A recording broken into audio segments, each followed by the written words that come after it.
নমস্কাৰ বন্ধুসকল, স্বাগতম জনাইছো আপোনালোকক আকৌ আমাৰ channel latest jobs and updates. আশা কৰো সকলোৱে ভালে আছে। তেৱলক আজিৰ ভিডিঅ'টো আৰম্ভ কৰো। আজিৰ ভিডিঅ'টোত আমি আপোনালোকক ক'ব ওলাইছো ইণ্ডিয়ান বেংক এপ্ৰেন্টাইজ ৰিক্ৰুটমেন্ট, য'ত আপোনাৰ 1500 পোষ্ট আছে আৰু পোষ্টটোৰ কাৰণে আপোনালোকে অনলাইন এপ্লাই কৰিব লাগিব আৰু পোষ্টটো আহিছে ইণ্ডিয়ান বেংকৰ ফালৰ পৰা আৰু ইয়াৰ লাষ্ট ডেট হ'ল 31/7/2024 লৈকে। আৰু নেম অফ পোষ্ট যেনেকে ক'লোৱে এপ্ৰেন্টাইজৰ পোষ্ট আছে আৰু নম্বৰ অফ পোষ্ট 1500 পোষ্ট আছে আৰু কেটেগৰী ৱাইজ ভেকেন্সি ইয়াতে দিয়া আছে। এছচি হলে 255 টা পোষ্ট, এসটিৰ কাৰণে 77 টা পোষ্ট, ওবিসিৰ কাৰণে 351 টা পোষ্ট, ইডব্লিউএছৰ কাৰণে 137 টা পোষ্ট আৰু ইউআৰ মানে জেনেৰেলৰ কাৰণে 680 টা পোষ্ট আৰু number of post in Assam মানে পাৰ্টিকুলাৰলি অসমৰ কাৰণে 29 টা পোষ্ট আছে। আৰু ষ্টিপেন্ড মানে মান্থলি স্যালাৰি যদি আপোনালোকৰ মেট্ৰ অথবা আৰবান ব্ৰাঞ্চত পৰে তেনেহলে 15000 পাৰ মান্থ কৈ পাব, অথবা ৰুৰেল সেমি আৰবান ব্ৰাঞ্চত পৰিলে 12000 পাৰ মান্থ কৈ পাব। আৰু এজ লিমিট ইয়াতে দিয়া আছে মিনিমাম 20 ইয়াৰ্ছৰ পৰা মেক্সিমাম 28 ইয়াৰ্ছৰ ভিতৰত হ'ব লাগিব এজন কাট অফ ডেট। আৰু লগতে এজ ৰিলেক্সেশ্যন পাব, কেটেগৰী ৱাইজ ৰিলেক্সেশ্যন ইয়াতে দিয়া আছে। এসসি এসটিৰ কাৰণে 5 ইয়াৰ্ছৰ ৰিলেক্সেশ্যন আছে আৰু ওবিসিৰ কাৰণে 3 ইয়াৰ্ছৰ ৰিলেক্সেশ্যন আছে আৰু পিডব্লিউডি হলে 10 ইয়াৰ্ছৰ ৰিলেক্সেশ্যন পাব।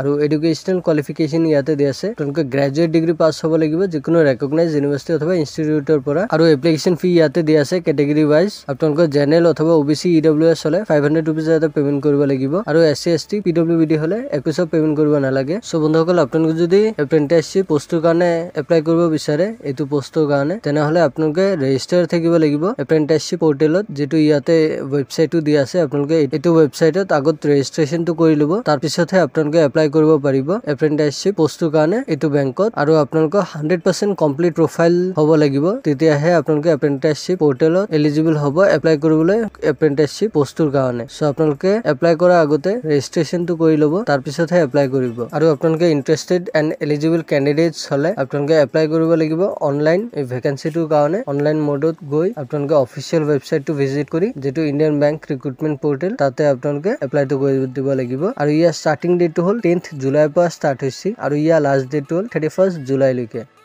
সো বন্ধুসকল, ভিডিঅ'টো যদি হেল্পফুল পাইছে তেনেহলে লাইক এটা কৰি দিব আৰু আপোনালোকে যদি আমাৰ চেনেলটোত প্ৰথমবাৰ আহিছে তেনেহলে প্লিজ আমাৰ চেনেলটো সাবস্ক্ৰাইব কৰি বেল আইকনটো প্ৰেছ কৰি দিব আৰু আপোনালোকৰ বন্ধু বান্ধৱীৰ হাতৰ লগতো শ্বেয়াৰ কৰি দিব। সো আজিলৈ ইয়াতে সামৰিলো, ধন্যবাদ।